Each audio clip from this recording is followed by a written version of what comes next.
12월부터 3개월 동안 우리가 수행 모임을 예비하는 과정으로 수행 경전, 최소한 경이 수행을 어떻게 말하는지를 몰라서 헷갈리지는 말자 하는 목적을 가지고 대념적용과 신념적용, 입출측념경 세 개의 수행 경전을 직접 공부하는 3개월의 특강 과정을 가지자라고 했어요.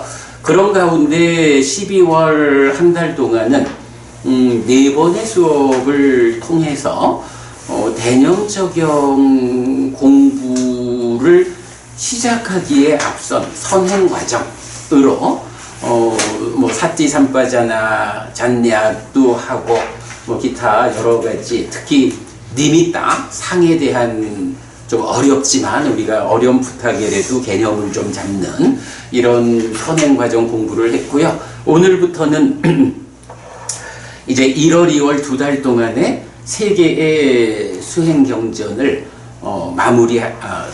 다 공부하는 시간을 시작하겠습니다. 근데 또 보니까 그 중에 설도 끼어 있더라고. 설날은 우리가 쉬어야 할 것 같고요. 그래도 이건 형편되는 대로 맞춰가 보도록 하겠습니다. 자, 수행경전 책 있습니다. 자, 수행경전 책에서 이제 8페이지로 들어와서 대념적용. 그래, 방금 성미보부님 이제 대념적용 드디어 시작합니까? 하셨는데 드디어 시작해 봅시다.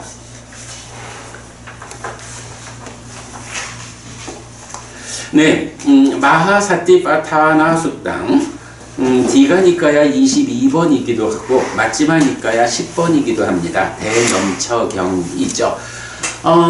이게 국내에 소개되기는 이제 주로 PTS본으로 많이 번역하고 공부를 하다 보니까 디가니까야 22번은 마하사티파타나 수땅 대념처경 이렇게 번역이 되고 마지막니까야 10번은 이제 마하자를 빼고 사티파타나 수땅 염처경 이렇게 번역이 되어 있어요. 근데 그 차이가 뭐냐 하면 PTS본으로는 대념처경의 이제 신수신법의 법념처에 가면 법념처가 다시 5가지 소분류가 나오죠. 그 5번째 소분류가 사성제의 법에서 법을 이어본다 이렇게 되는데 그 디가니까야 22번은 그 사성제의 법을 어떻게 이어보는지를 상세히 설명하고 있고 마지막니까야 10번에서는 그 사성제의 법을 이어보는 것을 상세한 설명을 생략한 이제 이런 형태고 그 자체가 사실은 분량이 크죠. 이제 그러다 보니까 마하자를 붙이고 안 붙이고 해서 구분을 하는데 우리가 공부하는 6차 결집본에서는 D가 22번하고 마지막 10번하고가 그런 차이가 없어요. 내용상으로 똑같아요.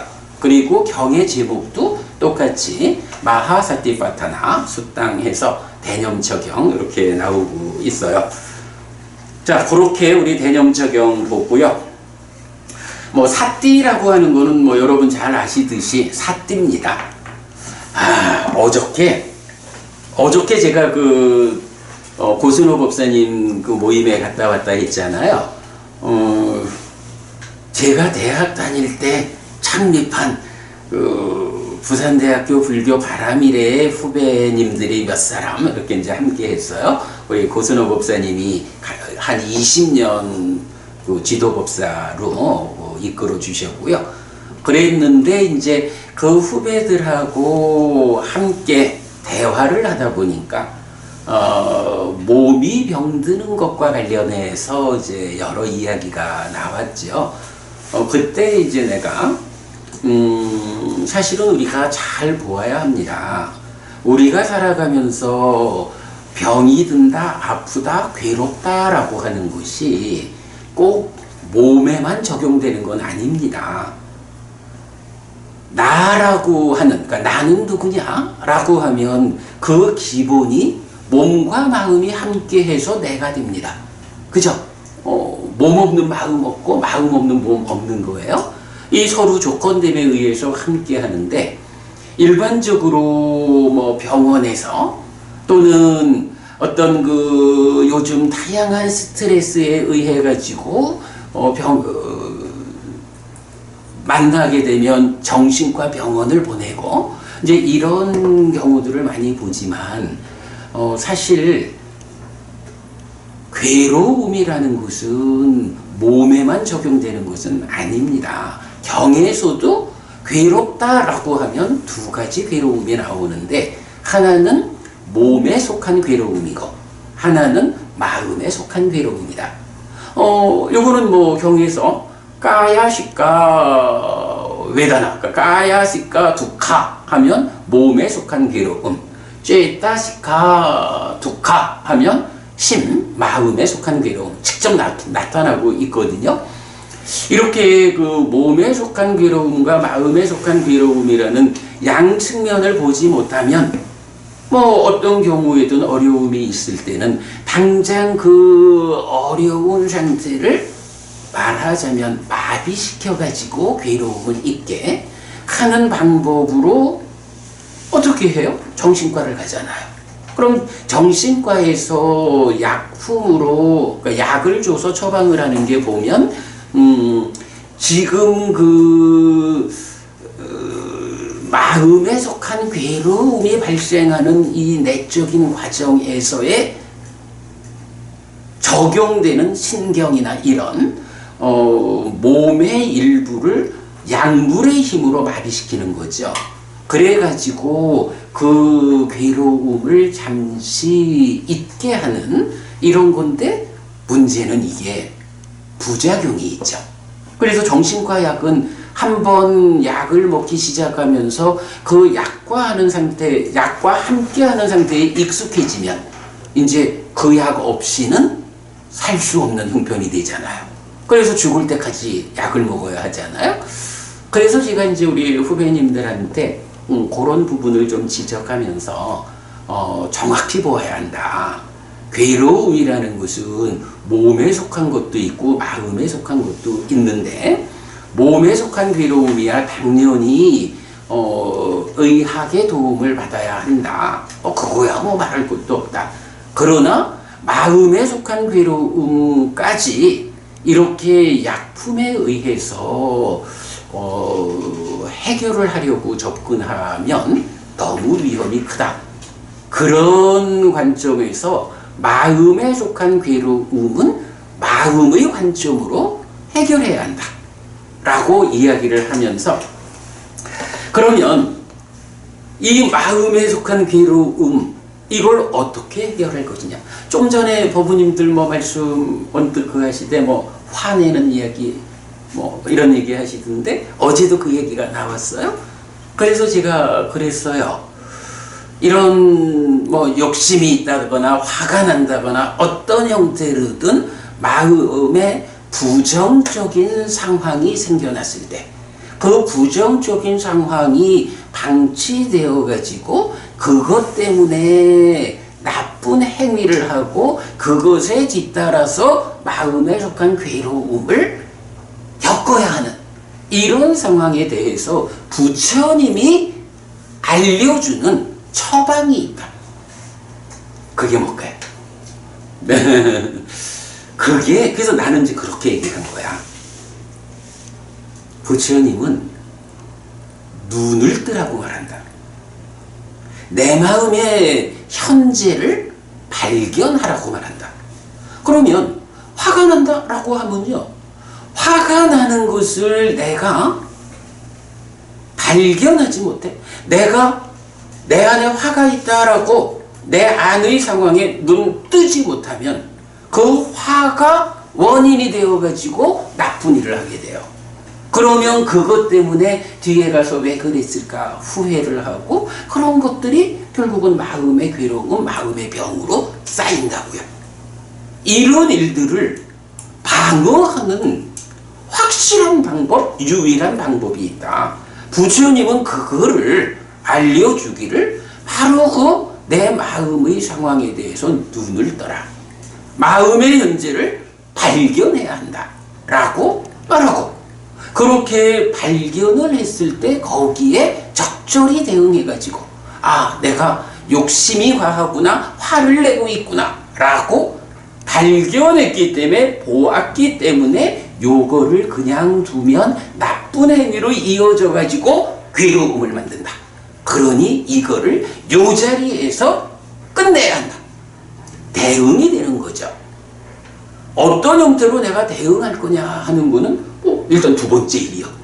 첫째로 보지 못하면 대응이 안 되는 거예요.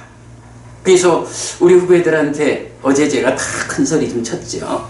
부처님은 바로 그대들이 지금 말하는 그런 스트레스요, 다양한 마음의 문제, 이 부분에 대한 답이 눈 뜨는 것이요, 마음의 현재를 또는 마음이 몸과 함께 무엇하고 있는지 그거 발견하는 능력이 있다라고 가르쳐준다. 그 능력이 무엇냐? 국내에서는 마음 챙김이라고도 번역이 되고 알아차림이라고도 번역이 되지만, 우리는 이런 눈 뜨는 거, 마음의 현재를 발견하는 거, 이런 그 본질적인 의미를 분명히 하기 위해서 잘 번역 안 하고 그냥 삿띠라고 쓴다. 팔 정도의 정념, 바른 삿띠라고 하는 게 바로 그거다. 이제 이렇게 이야기를 했죠. 우리 후배님들 눈을 반짝이면서 듣더라고. 아니 근데 사실 누가 됐든 삶에 대한 진지함을 가지는 사람이면 부처님 가르침이 설명되면 눈이 번쩍 뜨이죠. 그야말로 눈 뜨는 거지 뭐. 그게 삿띠예요. 대념처경 마하사띠파타나 숙당 이래 하는데,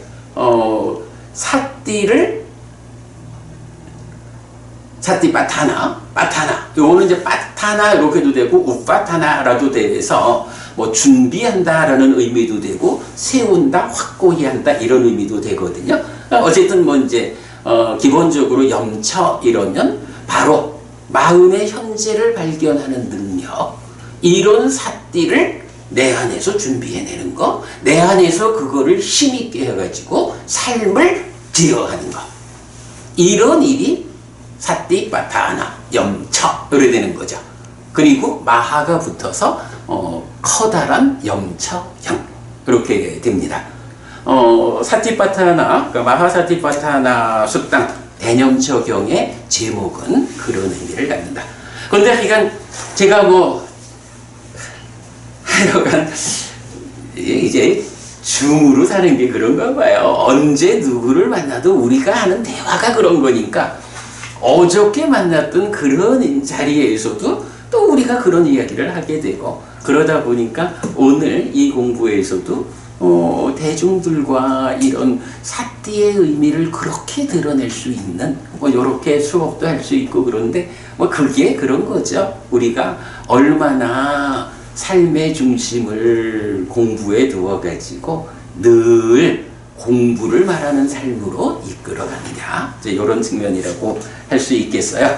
자, 대념처경 제목 그렇게 설명했고요.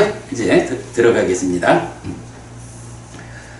이렇게 나는 들었다. 한때 세조는 꾸루에서 깜마사 담마라는 꾸루의 번화가에 머물렀다. 그때 세조는 비구들이여 라고 비구들을 불렀다. 대덕이시여 라고 비구들은 세존에게 대답했다. 세조는 이렇게 말했다. 비구들이여, 사념처라는 이 길은 중생들의 청정을 위한, 슬픔과 비탄을 건너기 위한, 고통과 고뇌의 줄어듦을 위한, 방법을 얻기 위한, 열반을 실현하기 위한 유일한 경로이다. 자, 여기에서 보면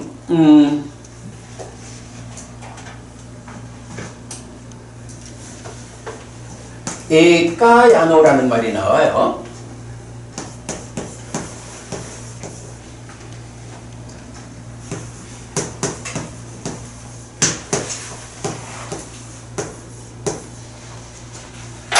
에까야노 아양 막고 하면 아양이라는 게 이제 지스 이것이야. 막고라는 게 길이거든요. 팔정도라고 쓰는 요 길도자 길이거든요. 이때 요 에까야노라는 말이 에까아야노라고 해서 에까는 이게 두 가지 의미를 가져. 어떤 또는 하나 이런 의미를 가져요. 그리고 이제 아야노라고 하면 이게 그대로 길 이러는데 뭐 막고가 있으니까 길 대신에 경로라고 번역을 조금 달리 한 거예요. 뭐 의미는 같다고 보면 돼요. 이럴 때 이제 여기서 우리가 하나 주목해야 하는 거는 이것 길이니까 이 길이야. 그리고 이 길이 지금 뭐냐 하면 사념처라고 나온 거죠.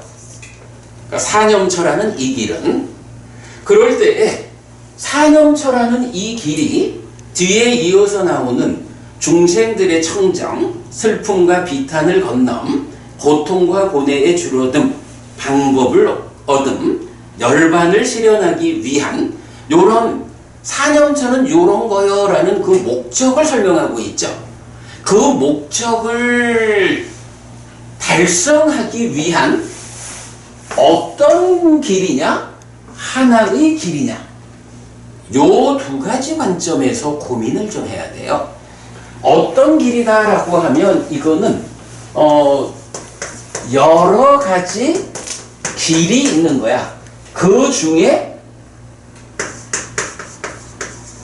하나의 길이, 그러니까 여러 가지 길 중에 어떤 하나가 사념처. 요런 이야기가 되겠죠. 그러고 하나라고 이 의미를 보게 되면 길은 오직 하나야. 하나의 길이 있고 그 하나의 길이 사념처. 요런 의미가 되는 거예요. 김정일 법부님 어떻게 생각하셔요? 이거 사념처라는 이 길이 여러 가지 길 중에 어떤 한 가지 길일까요? 하나의 길이 있는데 그게 바로 사념처일까요? 만약에 여러 가지 길 중에 어떤 하나가 사념처라면 사념처 말고는 또 어떤 길이 있을까요? 이런 부분. 김정일 법부님 어떻게 생각하셔요? 독각도 있고 뭐 독각도 있고 그다음에 뭐 성문 뭐 이런. 그거는 이제 이 길을 얼마만큼 갔느냐? 길이 있어. 사념처. 길이 이제 이게 여러 가지 길이 있다냐 하나의 길만이냐 해서 어디까지 갔느냐 하는 게 뭐 예류자냐 뭐 독각이냐 이런 식으로 말을 해야 되고 지금 제가 질문하는 저는 독각은 그 스스로 혼자 열반 애들은 정체 아라한이 된 상태, 성문도 그렇고 여러 그러면 이제 그 얘기예요. 통해서 아니 그렇게 독각이 혼자서 아라한이 되었다라고 할 때 그 아라한이 되는 길이 사념처 말고 다른 길로 아라한이 됐다. 이렇게 말하면 여러 가지 길이 있어서 그 중에 하나가 사념처고 아니면 하나의 길이라고 하면 독각도 자기 스스로 깨달았지만 그 깨닫는 방법은 사념처다. 이렇게 되는 거고 둘 중에 어떤 걸까 이걸 묻는 거죠. 여러 개의 길이 있다. 여러 개의 길 중에서 하나로 갔다. 예. 성민법부님 생각은 어때요? 저는 여러 개의 길이 있다 그러면 부처님이 그걸 말씀을 안 해주실 리가 없다. 그러면 부처님이 말씀하실 게 한 가지면 그러면 그게 한 가지다 라고 생각하기 때문에 오직이 맞지 않는가. 요거. 예. 배우분님. 보통 그 유일한 길로 해석하고 있고 저도 유일한 길로 봅니다. 예, 근데 이제 그 보통은 아닌 것 같아. 이거를 그 여러 가지 길 중에 하나가 사념처다 이렇게 보는 사람도 많은 것 같아. 그런데 사실은 그렇게 보면 안 될 것 같아요. 지금 이제 성묘법부님 말씀하셨지만 여러 길이 있었다면 부처님이 여러 길을 가르쳐 주셨을 거야. 부처님 성품에 그렇지. 한개 많은 데가 절대 없다고. 맞아요. 그렇게 봐야 하고, 그러면 이제 여기서 또 그런 질문을 할 수가 있어. 경을 보면 수행이라는 게 사념초만 있나 뭐? 우리 당장 이 중국 불교에서는 37조도품 이렇게 말하지만 니카야적으로는 7가지 보리분법 이렇게 나오잖아요. 그래서 사념처, 사정근, 사여의조, 오금, 오력, 칠각지, 팔정도 이렇게 7가지 보리분법 이래 나오잖아. 아니 그러면 사념처는 그 여러 가지 중에 하나잖아. 뭐 이렇게도 말할 수가 있잖아. 이제 그런 부분에서 이제 우리가 좀 명확히 해야 되는 거. 이것 때문에 이제 우리가 수행의 중심 개념이라고 그 그림을 그려내는 게 있죠. 우리 불교 입문 책에도 있고 그래요. 자, 이래서 이제 보면, 부처님이 이제 경은 사실은 몇 가지 경, 특히 이제 성문을 비유하면서 어떤 것이든 거친 몸을 가진 존재는 다 이 하나의 문을 통해서 성으로 들고 간다. 이제 이런 비유를 하면서 부처님 가르침은 하나다라는 의미를 말해주는데, 이제 그 의미가 어떻게 나타나냐 하면,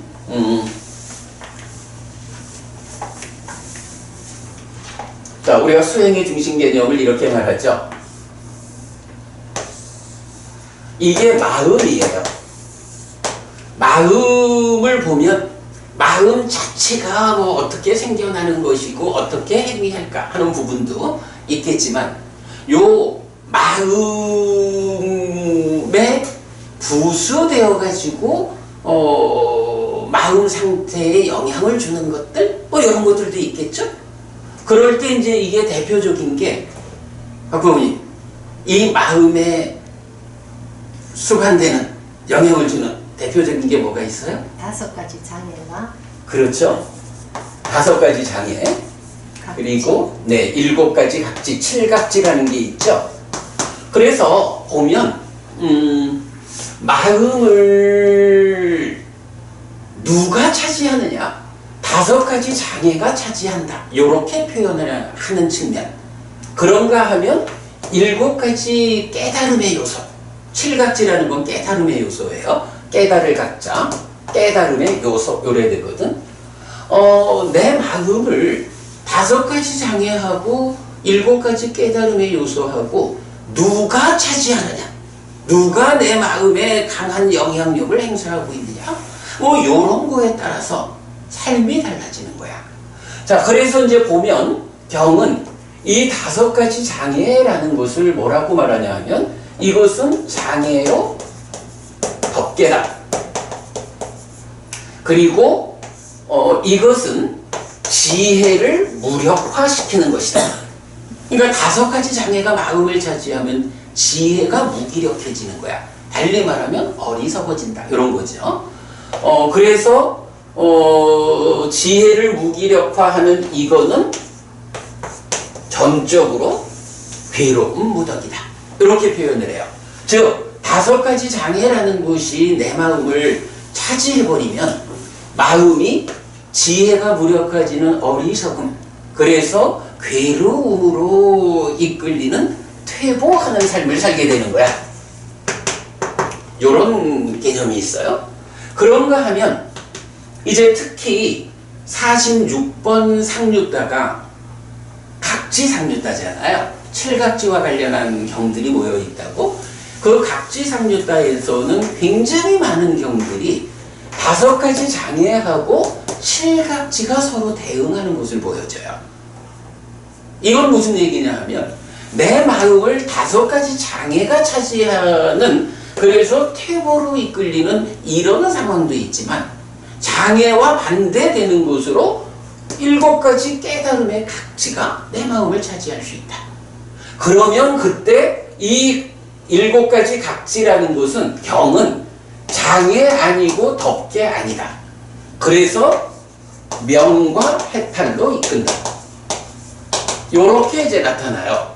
그럼 명과 해탈이라고 하는 건 뭐예요? 이거는 그대로 깨달아 열반을 실현하는 괴로움의 반대인 완전한 행복을 실현하는 요런 길이 되잖아요. 자, 이래가지고 이 마음을 장애와 각지 누가 차지할 거냐? 사실은 이 두 가지의 힘겨루기, 이게 삶의 질을 결정한다. 이렇게 봐야 되겠죠. 그러면 이제 우리가 좀 얘기를 쉽게 하면 어떻게 하면 되나? 칠각지를 닦아가지고 5가지 장애를 밀어내지 뭐. 이러면은 얘기가 쉽잖아. 어쨌든 장애와 각지가 대응하니까 칠각지를 힘있게 해가지고 5가지 장애를 마음에서 쫓아내고 내 마음을 칠각지로 충만시키면 이제 칠각지를 있는 그대로 닦아가지고 명과 해탈로 깨달음으로 나아가면 되거든. 이렇게 보면 참 좋겠는데 부처님은 요 부분에서 좀 더 명확한 방법으로 접근을 하세요. 각지는 그 7가지 깨달음의 요소, 이 깨달음의 요소라는 거는 거기에다가는 그냥 그러니까 장애를 밀어내는 이 일 말고 명과 해탈로 삶을 이끄는 이 한 가지의 역할을 표현하는 거예요. 그래가지고 각지가 명과 해탈로 가야 한다라고 하면 이제 앞에 선행하는 걸로 어떻게 장애를 밀어내고 마음을 각지로 채울 것이냐 하는 요 부분이 선행해야 되죠. 그래야 각지가 힘을 가지고 명과 해탈로 이끈단 말이지. 요 자리에서 하여간 장애와 각지가 46번 각지상류다에서 굉장히 많은 경들로 대응을 하는데 유독이 47번 염처상류다, 사띠를 말하죠. 염처상류다의 경 2개가 요 자리에서 그런 말을 써. 이 장애를 밀어내주는, 장애를 밀어냄으로써 마음의 각지가 충만하게 하는 요 역할을 하는 자가 있다. 그게 누구냐? 사념처다. 요런 내용이 나오는 거예요. 근데 이제 그 내용을 어떤 식으로 말하냐 하면 요렇게 장애는 장애요, 덕계요, 지혜를 무력화시키는 전적으로 괴로움이다. 전적으로 괴로움 덩어리다. 이렇게 표현을 하면서 이 전적으로 괴로움 덩어리에 대응해가지고 괴로움이다, 무익 덩어리다 이렇게 표현을 하죠. 무익, 그러니까 이롭지 못하다, 해롭다 이렇게 놓고 요 무익과 대비해서 전적인 유익 덩어리가 있다. 전적으로 이로운 것이 있다. 이렇게 표현을 하는 거예요. 괴로움이 무익이죠. 그러니까 유익은 그대로 행복과 같아지는 거죠. 그러면서 그렇다면 무익 덩어리가 장애인데 유익 덩어리는 무엇입니까? 라고 할 때 유익 덩어리가 사념자다. 요렇게 2개의 경에서 이제 요 부분을 설명해 주거든요. 그러면 요 그림이 하나가 완성되는 거죠. 내 마음을 장애가 차지하면 퇴보로 이끌릴 것이고 각지가 차지하면 향상으로 이끌릴 것인데 이때 해야 하는 일은 2가지가 있다. 1. 장애를 밀어내자. 2. 각지를 닦아가지고 명과 해탈로 나가자. 이런 2가지 일이 있는 거죠. 이때 각지는 2번 역할을 하고 장애를 밀어내서 각지를 내 마음에 충만하게 하는 요 일을 하는 게 사념자다. 이렇게 나오는 거예요. 그래가지고 이제 우리가 요 내용을 가지고 어떻게 표현을 해요? 사념처가 장애를 밀어내는 거 하고 그 다음에 각지를 있는 그대로 닦아서 명과 해탈로 가는 요거를 이제 사실은 교리적으로는 이게 사마타 윗바사나 요런 수행으로 이제 설명이 되죠. 그래서 요 내용을 수행의 중심 개념이라고 우리가 그림을 그리면서 요거를 설명을 이래 하죠. 사념처 사마타 윗바사나 하면서 사념처로 시작하고 사마타 윗바사나로 완성되는 하나의 수행 체계가 있다 라고 우리가 수행의 중심 개념을 설명하고 있어요. 자, 그러면 이렇게 이제 수행을 개념적으로 그 중심을 잡아주면 요 주제 여러 가지 길 중에 어떤 하나가 사념처일까? 아니면 하나의 길이 있는데 그 하나의 길이 사념처일까? 여기에 대해서 우리가 답할 수 있는 거예요. 수행은 두 가지 단계로 진행된다. 하나, 장애를 밀어내는 것이다. 하나, 각지를 닦아서 깨닫는 것이다. 이 두 가지는 병렬로 가는 게 아니고 직렬로 나아간다.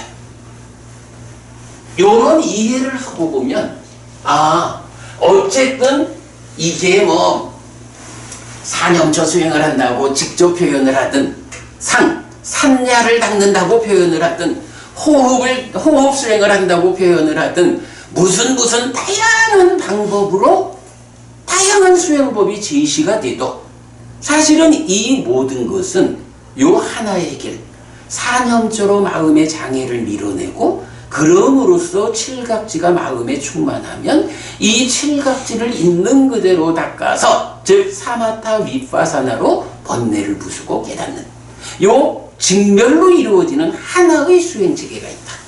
이 하나의 수행체계 위에서 사념처라고 하는 이 장애를 밀어내는 포괄적 수행 방법 안에 세세하게 그것이 그러니까 산야를 닦는 일이요 라고 하기도 하고 호흡을 붙잡고 깨닫는 거요. 뭐 입출신령 뭐 이렇게도 표현을 하고 다양한 실제로 입출신령경을 말하는 그러니까 호흡 수행을 말하는 입출신령경에도 그 앞에 보면 부처님이 이 앞에 있는 비구들 가운데는 이런 수행, 뭐 사무량심을 닦는다거나 굉장히 다양한 수행법을 제시를 해요. 그리고는 그 모든 것을 포괄해가지고 이런 수행 해가지고 호흡 수행을 이끌면서 사념처 사마타 윗바사나의 이 완성 과정으로 다 모아가거든요. 그래서 우리가 정확하게 보아야 하는 것은 부처님 수행에는 하나의 길이 있어. 사념처로 시작해서 사마타 윗바사나로 완성되는 이 하나의 길이 있다. 그 커다란 길 위에서 작은 길로 나누어서 말하면 이런저런 수행법이 제시되지만 그 모든 것은 이 하나의 체계 위에 있다. 네, 이 부분을 우리가 분명히 짚고 가야 합니다. 자, 여러분들이 공감하시는 것으로 생각하고, 자, 그래가지고 이 대념처경의 첫 번째 문장, 비구들이여 사념처라는 이 길은 중생들의 청정을 위한 슬픔과 비탄을 건너기 위한 고통과 고뇌의 줄어듦을 위한 방법을 얻기 위한 열반을 실현하기 위한 유일한 경로다. 이렇게 번역을 한 거예요. 사념처 이렇게 이해를 해야 한다 라고 시작을 하겠습니다.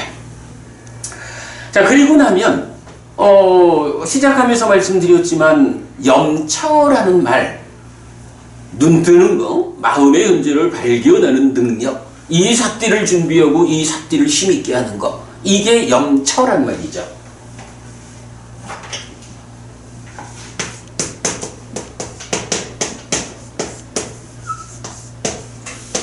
염, 삿띠 하고 처야.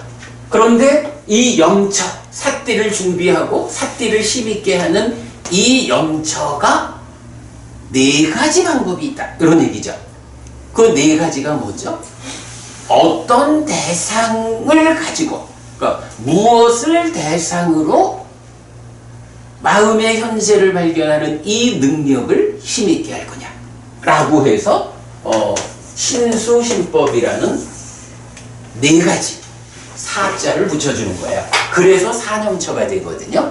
그래서 이제 경들은 사념처를 설명할 때는 늘 똑같은 형태로 나오는 게 어떤 네 가지인가 이렇게 나타나요. 어떤 네 가지인가. 여기 비구들이요. 비구는 신, 몸을 이어보면서 신에 머문다. 알아차리고 옳고 그름을 판단하고 옳음의 유지 향상을 위해 노력하는 자는 세상에서 간탐과 고뇌를 제거한다. 수, 느낌, 경험을 이어보면서 수에 머문다. 알아차리고 옳고 그름을 판단하고 옳음의 유지 향상을 위해 노력하는 자는 세상에서 간탐과 고뇌를 제거한다. 심, 마음을 이어보면서 심에 머문다. 알아차리고 옳고 그름을 판단하고 옳음의 유지 향상을 위해 노력하는 자는 세상에서 간탐과 고뇌를 제거한다. 법, 현상을 이어보면서 법에 머문다. 알아차리고 옳고 그름을 판단하고 옳음의 유지 향상을 위해 노력하는 자는 세상에서 간탐과 고뇌를 제거한다. 요게 산엄처다 라는 거예요. 여러분, 우리 책을 제가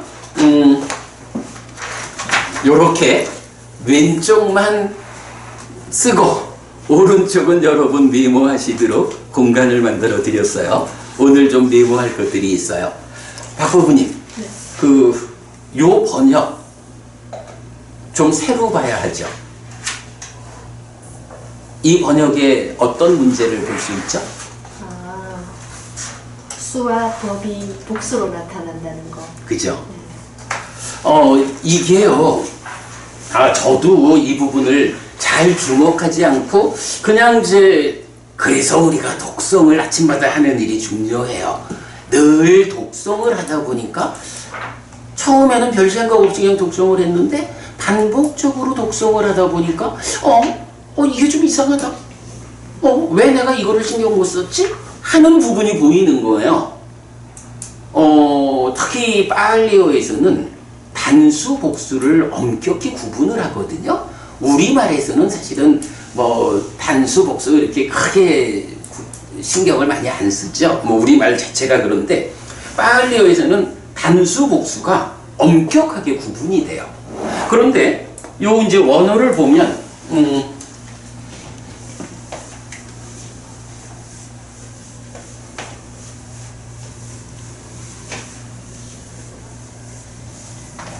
수행의 중심 개념은 여러분 꼭 잊지 마세요. 약간 장애를 밀어내는 역할이 사념처의 본질이야. 그리고 장애가 밀려나가서 칠각지가 마음을 채우면 칠각지를 있는 그대로 닦는 것. 사마타 윗바사나 해서 깨달음으로 가는 거예요.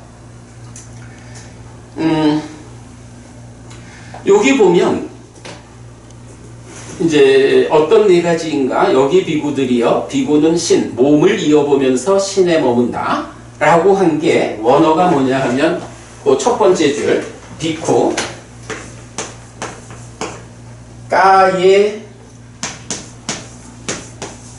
까야누빠시 위하르티 이렇게 돼요.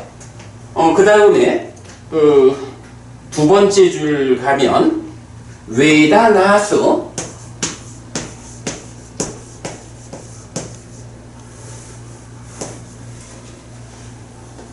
웨다나누빠시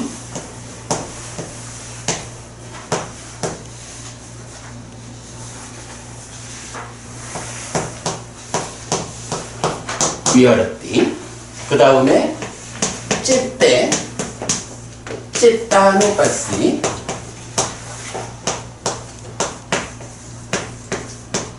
위어렸디. 그 다음에 담매수 단마누빠시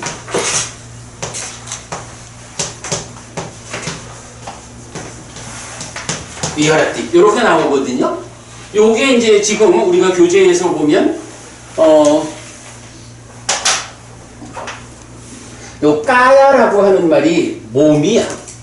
그래서 신수신법 이러는 이제 신이거든요. 몸을 이어보는 자. 그래서 몸을 이어보면서 몸에 요거는 척격이야. 그래서 몸에 머문다. 뭐 몸에서 이런 얘기야. 몸을 이어보면서 몸에 머문다. 이렇게 지금 번역이 되어 있죠. 신, 몸을 이어보면서 신에 머문다. 그런가 하면 이제 두 번째가 웨다나라고 하면 요 웨다나가 수란 말이야. 느낌, 경험. 그럴 때 웨다나누빠시 하면 수, 느낌, 경험을 이어보면서 수에 머문다 이러는데 요 웨다나수 하는 요 형태가 이게 여기서 왜 그동안 이거를 신경을 안 썼을까? 쉽게 까예라고 할 때는 이게 단수 척격이야. 그러니까 몸이라고 하는 몸 하나를 놓고 몸에서라고 하는 장소격인 거야. 그런데 웨다나수 할 때는 수, 느낌, 경험인데 요거는 복수의 척격이 되는 거예요. 그러니까 이게 번역이 달라지는 거야. 요거는 단수니까 몸에 또는 몸에서 이렇게 번역이 되겠죠. 요거는 복수니까 수, 뭐 느낌 이럴까요? 경험? 느낌에서가 아닌 거야. 느낌들에서 이렇게 번역이 돼야 되는 거야 이게. 그리고 찌때는 심인데 역시 이거는 단수 척격이야. 그래서 뭐 마음 하죠. 마음에서 이렇게 번역이 되고 마음에서 마음을 이어보면서 이래 되고 단매수라고 하면 이게 법인데 이게 역시 복수 척격인 거예요. 그러니까 이것도 법들에서 요렇게 번역이 돼야 되는 거야. 근데 이제 우리 교재에 보면 신을 이어보면서 신에 머문다. 수를 이어보면서 수에 머문다. 심을 이어보면서 심에 머문다. 법을 이어보면서 법에 머문다 해가지고 네 가지 모두를 다 단수로 지금 번역하고 있거든요. 요거를 이제 아침 독송을 하면서 제가 이제 여러 번 독송을 하다 보니까 이게 두 가지는 단수인데 두 가지는 복수네 하는 부분이 이제 눈에 띄는 거죠. 그냥 일상적으로 번역해 오던 것과 다르게. 그래서 이제 다른 분들은 어떻게 번역하는지 살펴봤어요. 그랬더니 국내에서는 초기불전연구원은 전체적으로 단수 한국빨리성전협회도 다 단수 이렇게 번역을 했고요. 그 다음에 이제 영역 비쿠보디 그러니까 보디 스님의 영역에서 보면 거기는 또 어떻게 번역을 하냐 하면 몸에서 몸을 이렇게 단수 이렇게 번역을 했고 수 이러면은 느낌들에서 느낌들을 여기도 복수로 번역을 했어. 그러니까 복수적인 것에서 복수적인 걸 보는 거야.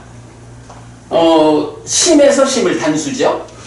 법에서도 법들에서 법들을 이래서 법이라는 것도 복수적인 것에서 복수적인 것을 보는 이런 식으로 번역을 했어요. 그러니까 국내의 두 번역은 단수에서 단수를 신수신법 모두를 번역을 했고 영역에서는 신과 심은 단수에서 단수를 수와 법에 대해서는 복수에서 복수를 이런 식으로 번역을 하는 거예요.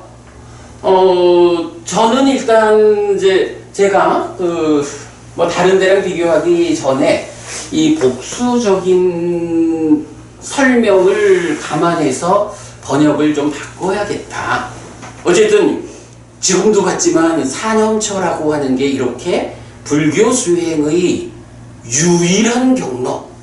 근데 이 유일한 경로 자체를 번역을 달리하고 가서는 안 되겠다 싶어가지고 번역을 이렇게 복수를 감안해서 바꿨는데, 저는 어떻게 바꿨느냐 하면 복수 단수, 법들에서 법을 이어본다, 느낌들에서 느낌을 이어본다, 이렇게 바꿨어요.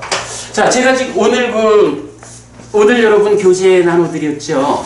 교재를 이렇게 좀 주제 확장 두꺼운 거 하나 하고 요 한 페이지짜리 드린 게 있어요.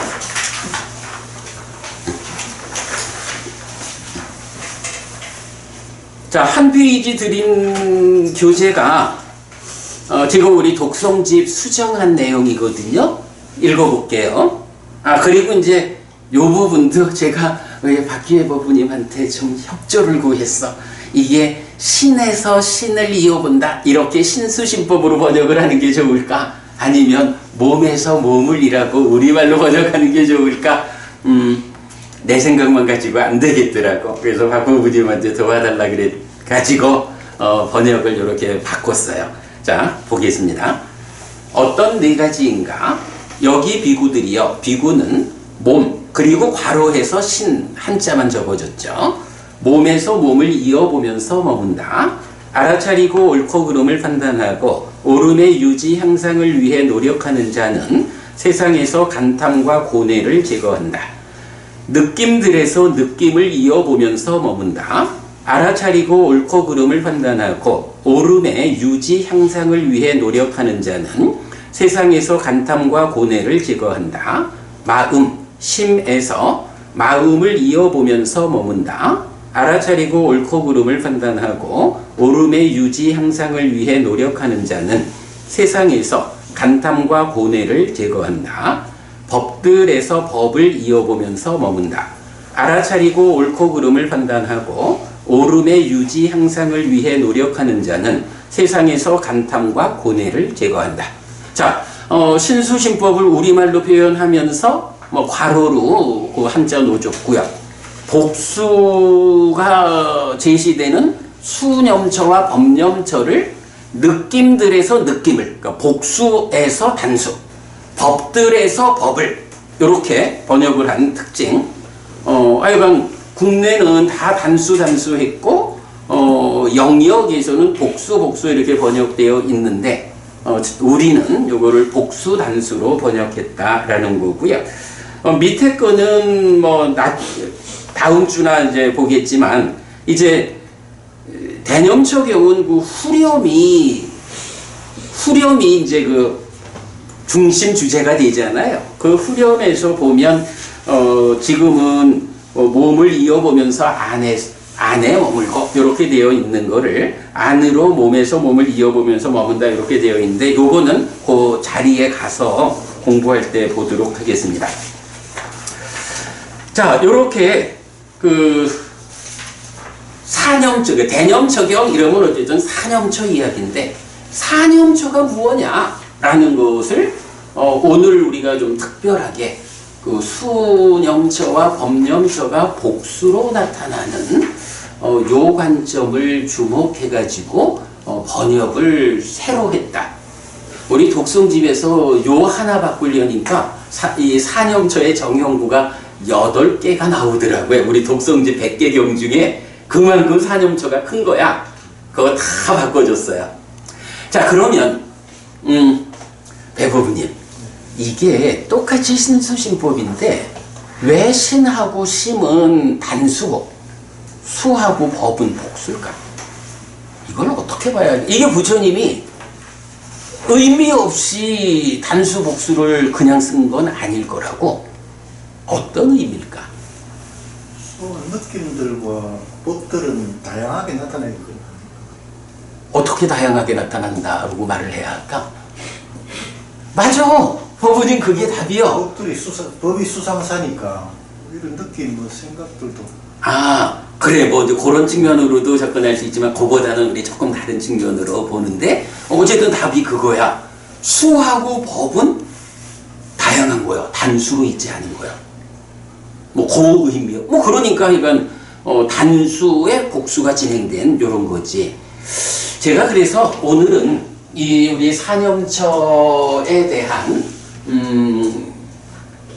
이 정의에 대해서 좀 확실히 알고 가야겠다 싶어서 그 얘기를 좀 해보려고 해요. 자,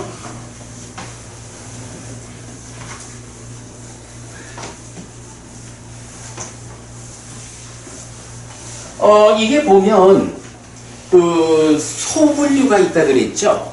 신염처는 9개의 소분류가 있고 수염처하고 신염처는 소분류가 없어. 그리고 범염처는 소분류가 또 5개가 있어요. 그러니까 이 소분류의 숫자가 단수 복수인가? 라고 보면 또 안 맞아. 왜냐하면 신과 심은 단수고 수와 법이 복수이기 때문에. 그래서 이제 이 부분을 우리가 좀 고민을 해봅시다. 기본적으로 이런 것 같아.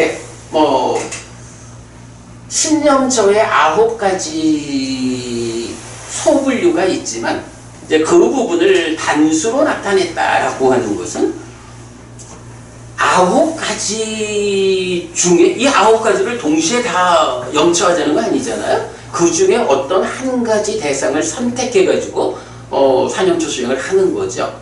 자, 그럴 때 이제 대표적으로 첫 번째 나오는 호흡 수행 이렇게 보죠. 호흡이면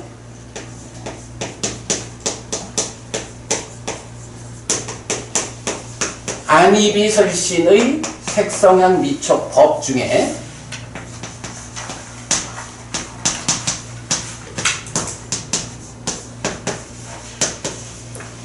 호흡이라는 것은 신과 촉의 문제죠.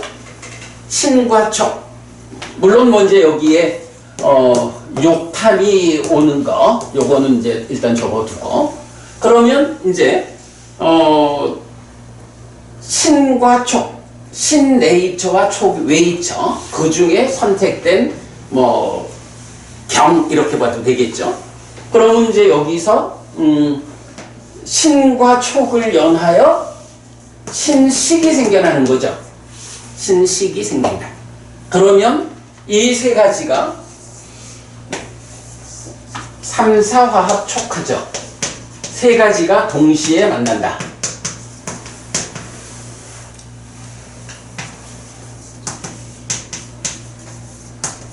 삼사화합 촉하면 여기서 수, 느낌이 생긴다. 라고 하는데 식이 생긴다라고 할 때는 어떤 식이 나오나요? 안과 색을 연하여 안식. 그래서 안식, 이식, 비식, 설식, 신식, 의식 이렇게 나오죠. 그런데 신과 촉이라고 하는 호흡이라는 하나의 대상 이렇게 되면 신식이라고 하는 하나의 식이 생겨나는 거죠. 그리고 이때 대상이 분명히 호흡이라고 하는 하나의 대상을 몸이라고 지금 지칭하고 있는 거죠. 신과 촉에서 신식이 생겨나는 여기에서는 분명히 신, 몸이라고 하는 요것도 복수 아니야. 단수인 나의 몸이죠. 그리고 대상인 촉도 나의 호흡이라고 하는 단수요. 단수와 단수가 해서 단수인 신식이 생겨난 거예요. 그래서 신염처에서 호흡수행 이럴 때는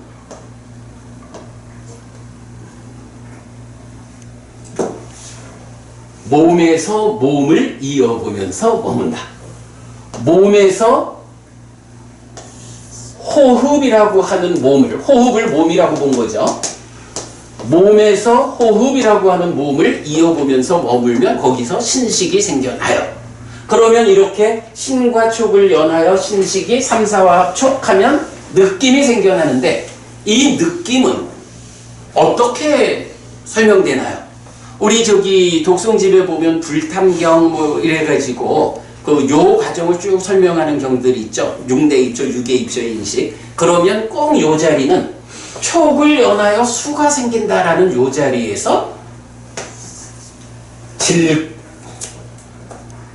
즐겁거나 괴롭거나 괴롭지도 즐겁지도 않거나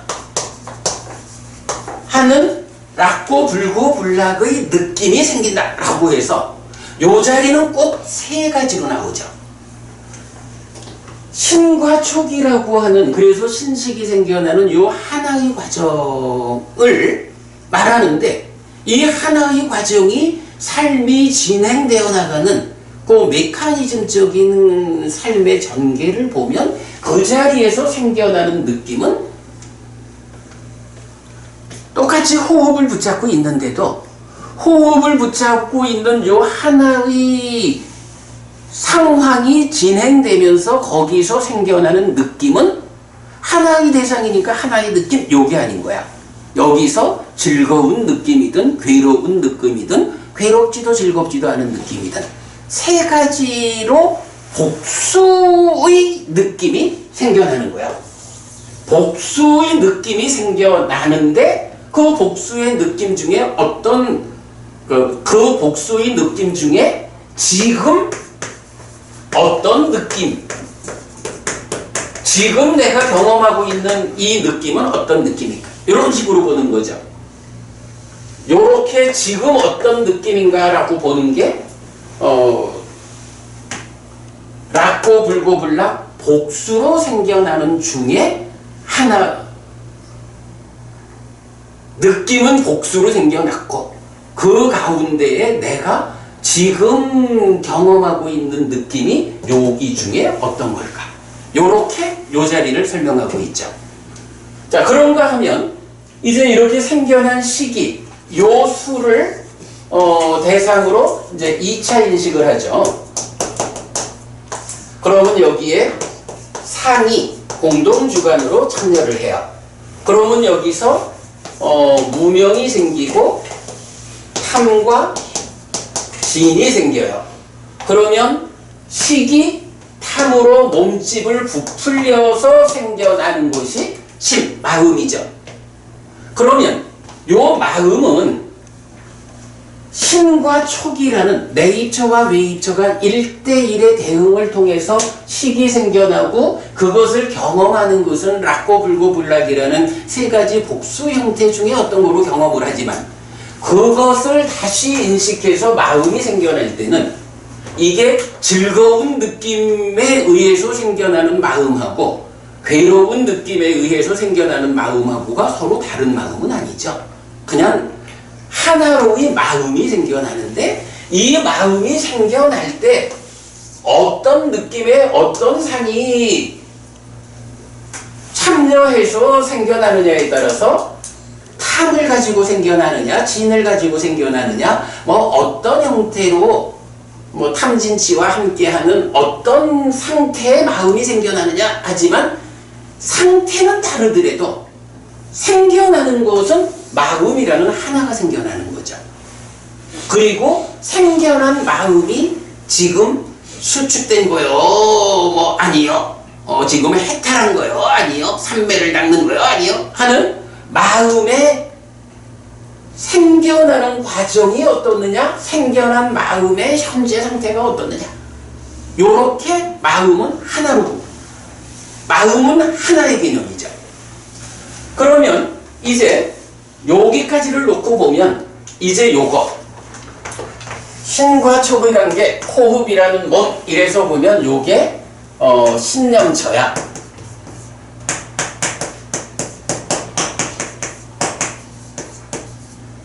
몸에서 몸을 대상으로 삭디를 확립하는 힘있게 하는 보수행이야. 그래서 신념처는 단수로 나타나. 그런데 이 하나의 과정이 진행돼가지고 느낌들이 생겨날 때는 느낌은 하여간 호흡 하나를 대상으로 하는 삶이 진행될 때 그 과정에서 즐거운 느낌도 독립적으로 생겨나고 괴로운 느낌도 괴롭지도 즐겁지도 않은 느낌도 독립적으로 생겨나는 거야. 어떤 조건으로 진행되느냐에 따라서 어떤 게 생기느냐라는 것을 그래서 저희가 우리가 많이 보는 게 경은 락고 불고 불락의 느낌이라고 요거를 늘 구분해서 말을 해주고 있다고. 이렇게 수가 복수로 생겨나면 그 복수로 생겨난 느낌에서 수 자체는 복수 형태지만 그 상태에서 지금 내가 경험하는 느낌을 붙잡은 거야. 그래서 아까 말했죠. 그 느낌은 느낌들이라고 하는 복수에서 단수를 이어본다. 이렇게 말하는 개념이죠.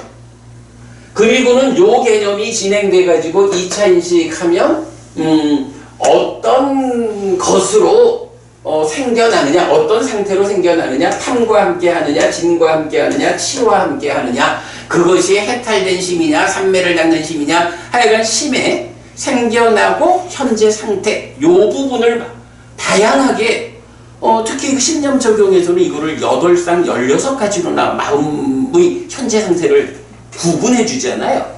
그러나 그 구분해 주는 게 16개의 마음이 있다는 건 아니죠. 하나의 마음이 어떤 상태를 가지고 보여주고 있느냐 이거죠. 그래서 이렇게 단수인 마음에서 단수인 마음을 이어보라 하는 요게 뭐예요? 신념처가 되는 거야.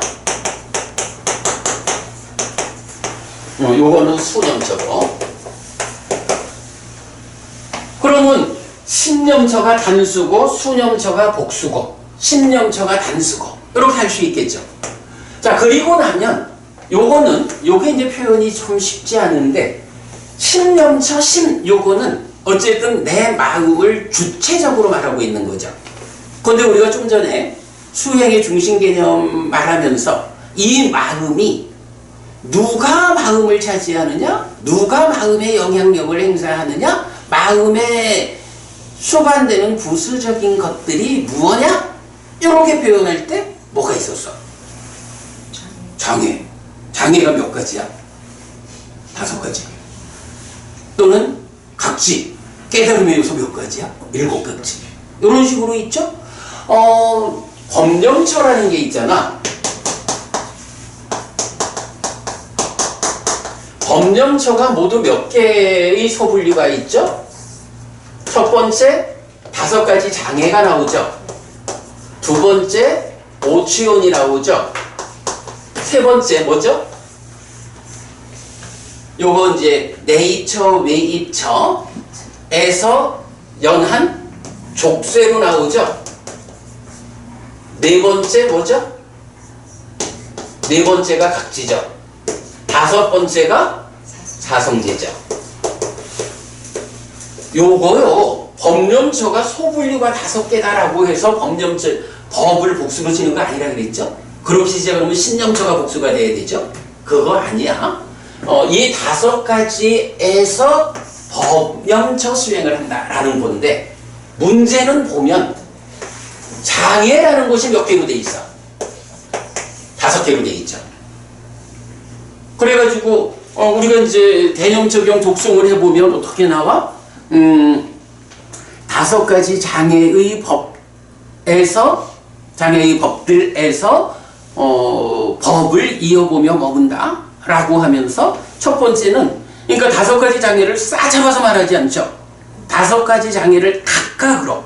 그래서 첫 번째 까마찬다, 소유의 관심. 이러면 소유의 관심을, 그러니까 소유의 관심이라는 그 하나의 대상을 삭제하는 거죠.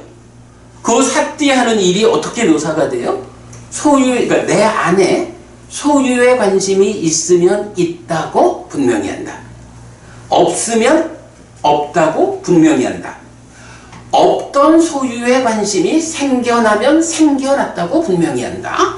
생겨난 소유의 관심이 없어지면 없어졌다고 분명히 한다. 없어진 소유의, 그러니까 하여간 없는 상태, 소유의 관심이 없는 상태가 지속되어 가지고 다시 생겨나지 않으면 다시 생겨나지 않는다고 분명히 한다. 이렇게 5가지 장애의 법에서 본다라고 해도 구체적인 법령처 수행은 5가지를 싸잡아 한꺼번에 보는 게 아닌 거예요. 그 5가지 장애 중에 하나, 소유의 관심, 요 하나에 대해서 있다, 없다, 없던 게 생겨났다, 생겨났던 게 없어졌다, 없는 상태가 유지돼서 다시는 생겨나지 않는다. 요런 식으로 법을 이어보는 방법을 말해주죠. 요거 소유의 관심, 진해, 해태운심, 들등후의 의심 5가지에 공통되죠. 이 5가지가 말하자면 뭐 서로 표현은 다르지만 전반적으로 그 법령처 수행을 하는 테크닉의 본질은 지금 5가지 장애의 법들에서 5가지 제각각을 이렇게 삭제하는 동일한 개념으로 봐야 되죠. 그러면 어떻게 돼? 이 법령처 이 5가지가 말하자면 뭐냐 하면 이 마음이라는 게 마음 자체가 어떻게 생겨나서 어떤 상태에 있느냐라고 신념처의 관점에서 마음을 관찰하는 거, 신념처를 하는 거하고 이어가지고 법령처라는 것은 이 마음의 부수된, 그래서 우리가 좀 전에 보았지만 이 마음을 장애가 차지하느냐 각지가 차지하느냐 이런 식의 개념. 마음 자체의 문제가 아니라 마음은 단수로 있는 거예요. 근데 이 마음에 부수되는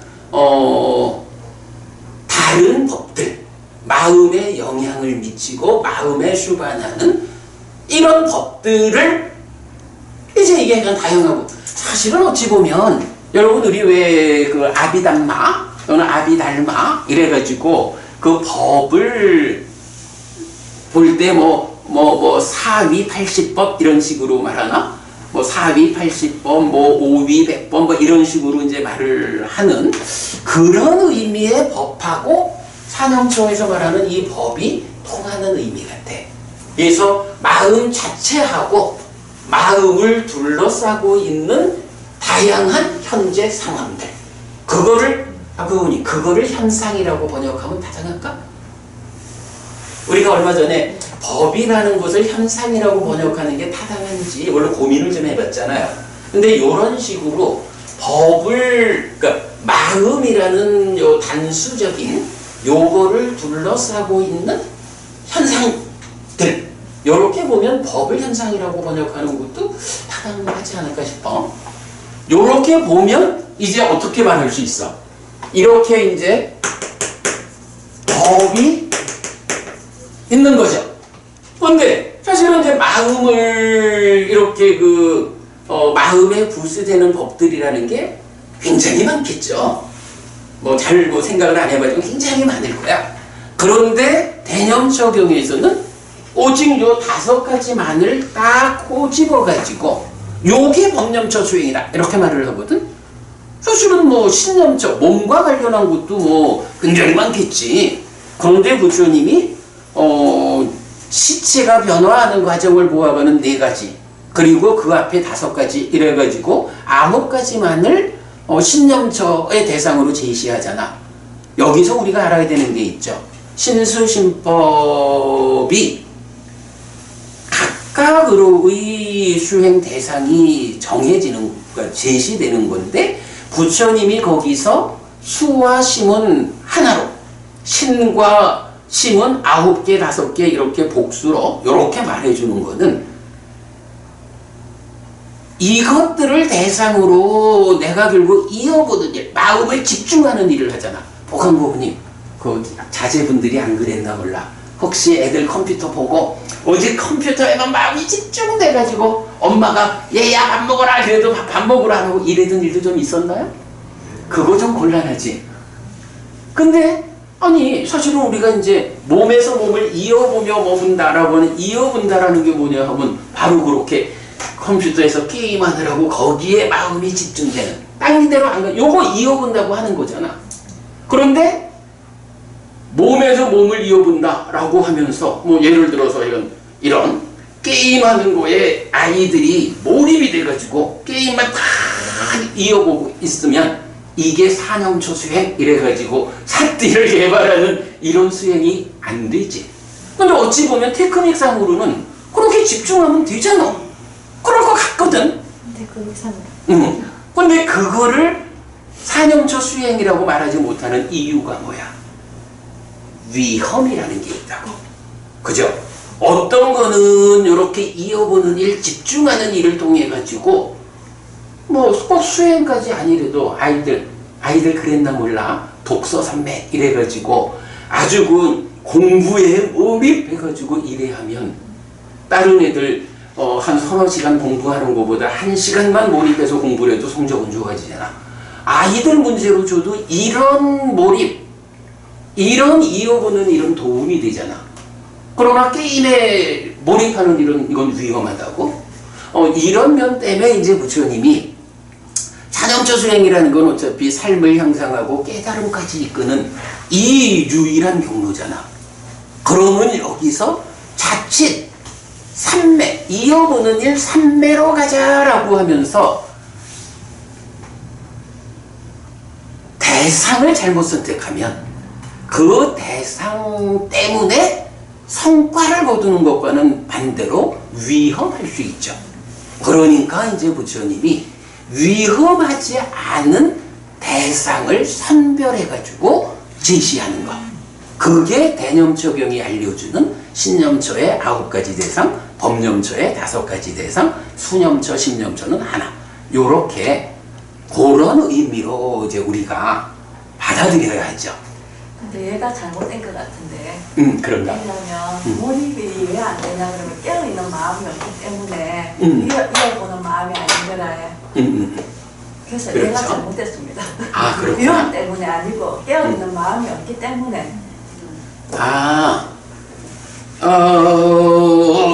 그 부분은 우리가 조금 달리 봐야 할지도 몰라. 그 사념초 수행이라는 게 그 지금 말씀하신 마음을 깨어나게 하는 훈련이고, 이 사념초 수행의 성과로 마음이 깨어나는 거야. 그래서 깨어난 마음이 아니야. 다른 의미? 좋아, 이건 지금도 그 부분을 좀 설명할 것 같으면 말씀하셔도 좋고. 아니, 시간이 뭐 이제 적당히 돼 있으니까 오늘은 요 이야기로 마무리를 해야 될 것 같아.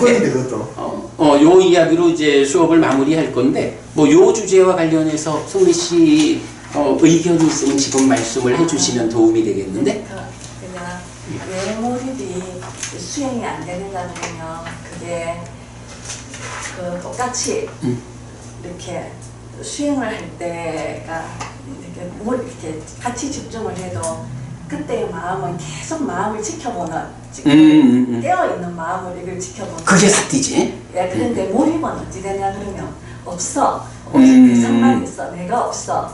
그래. 예, 그래서 그게 수행이 안 되는, 수행이 아닌 거래. 사람들이 자꾸 이렇게 오케이. 그 말씀을 이해했어. 그 말씀을 이해했고, 그러면 이렇게 말하면 될 것 같아. 지금 내가 말한 아이들이 게임에 몰두해가지고 요러는 것이 위험하다. 그래서 그거를 부처님이 대상으로 권장하지 않는 이유가 지금 이제 성유고 부님 말씀하신 바로 내가 지금 제어되지 않고 마음이 몰입만 하고 있구나, 깨어있지 못하구나 라는 요걸 확보하지 못하고 몰두하는 것이 위험이기 때문에 부처님이 그거를 배제했다. 이런 식으로 우리가 이해하면 될 것 같은데? 아니, 뭐 지금 말씀은 굉장히 중요해요. 삿띠라고 하는 것이 내가 시작하면서도 눈 뜨는 거다. 마음의 현재를 발견하는 거. 대념초경의 제목에서 내가 우리 바람일의 후배들한테 그런 거 이렇게 이제 얘기를 한 이런 면도 있지만, 지금 성미고 부님 말씀하신 게 내가 분명히 공감을 해요. 바로 그 의미야. 이어보는 일, 집중해서 삼매에 들어야 깨달음으로 가는 토대가 만들어지는데, 그게 단지 몰입에 의한 삼매로만 가서는 그 몰입 상태에서 얼마나 더 깊이 몰입하느냐, 그 상태에서 어떤 행복을 누리느냐 요런 정도지 거기에서 깨달음으로 나아가기 위해서 마음이 일어나서 역할을 하는 요 측면으로 못 가는 거지. 그걸 하기 위해서는 말씀하신 그거 깨어 있어야 하는 거지. 내가 지금 무엇 하고 있는지 정확히 보아서 깨어 있어야, 그리고 그게 사띠고 그 깨어 있음을 준비하자, 힘있게 하자 하는 게 사명초 수행의 본질이고, 그래야 이렇게 깨어 있는 마음으로의 사띠가 힘이 있어져야 그 마음을 이어보는 일, 몰입 삼매로 이끌고, 그렇게 깨어있는 상태에서 사띠하는 상태에서의 집중이래야 이게 바른 삼매가 되고 거기에서 벗어남의 과정, 깨달음으로 나아갈 수 있는, 요렇게 좋습니다. 예, 잘 지적을 해주셨고 그렇게 우리가 연결해서 보면 될 것 같아. 자, 제가 진도를 나가는 것도 중요하다 생각을 했지만 사실 요번에 수념저와 법념저가 복수의 대상으로 나타난다. 그리고 어찌 보면 이 부분이 국내 번역에서는 이 부분 주목이 안 됐다. 그래서 단수로 번역이 다 돼 있고, 영역에서는 영어가 이제 우리말하고 좀 다른 체계가 있겠죠. 그러니까 그분들은 복수라는 것을 체크를 하고 복수로 번역을 하기는 했지만, 그 복수 가운데 우리가 지금 말했지만 5가지 장애의 법들 이러면 그 5가지를 동시에 보는 게 아니죠. 5가지 장애의 법들이라는 복수적인 상황에서 까마찬다, 소유의 관심이라는 하나의 대상, 그거를 이어보는, 그래서 복수의 대상 위에서 단수를 이어보는 요런 이해가 사실은 또 영역에서는 그런 이해를 담지 못하고 있죠. 우리는 어쨌든 이렇게 우리가 좀 정확하게 공부를 하자, 수행을 바르게 해나가는 토대 마련을 위한 접근을 하다 보니까 이제 이런 부분까지 우리가 상세히 보았는데, 제가 볼 때는 오늘 이렇게 신수신법의 단수 복수를 구분한 것은 앞으로 수행을 해나가는데 굉장히 중요한 이정표가 되겠다 싶어요. 자, 오늘은 여기까지 하고 마치도록 하겠습니다. 수고하셨습니다. 김정혜 부부님 하실 말씀 없으세요? 예, 그럼 어떻게 성미씨 우리 그럼 잠시 쉬다가 수행하는 처음 거로? 듣는 내용이 돼가지고 이게 처음 듣는 처음 듣는 내용이 돼가지고 잘 예. 맞습니다. 하여간 요거 우리 독성집에 다 바꿔놨고요. 앞으로는 하여간 요 단복수를 엄격하게 구분해가지고 우리가 표현할 수 있도록 그래야겠습니다. 요거는 하여간 굉장히 중요한 관점, 우리가 요번에 발견을 하고, 대응을 한 것 같아요. 잘했습니다. 마쳤습니다. 감사합니다. 여러분 수고하셨습니다.